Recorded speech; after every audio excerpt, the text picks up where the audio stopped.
Good morning! Meron tayo ditong parcel. Yan, galing kay Shopee. Ayan, at ating i-unbox para makita natin or malaman kung legit nga yung item. Bale, ito ay na-order ko lang kahapon at isang araw lang, napakabilis. Ito pala ay isang jack stand na nakita ko sa Shopee. Murang-mura lang to mga sir. At sana nga ay maganda at legit. Kasi yun ang nabasa natin sa mga comments. Ayan, para makita natin kung totoo nga, kung maganda yung item. Ayan na.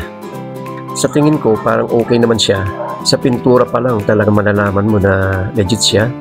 Ayan, maganda siya. Wow. Mukha siyang heavy duty talaga. Hindi ko ina-expect talaga na ganito yung makukuha kong item.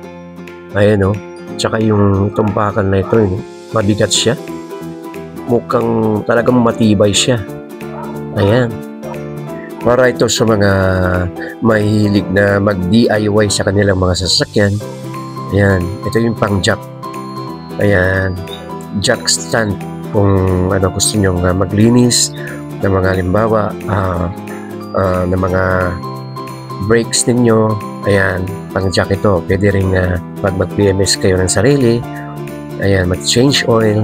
Ayan, para sa inyo po ito. At saka mga sir, kailangan palang, dapat pala pares itong jack stand na ito. Isa lang ang nabili ko kasi wala pa sa budget. Pero in the future, pagka makaipon-ipon na, bali bibilhan ko ito ng kapares.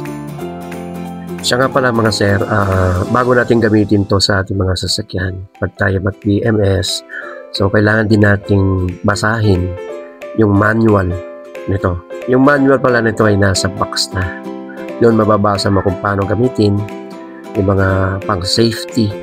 Yan, para hindi po tayo madisgrasya. At saka nailagay ko na rin yung link sa baba para sa mga gustong bumili.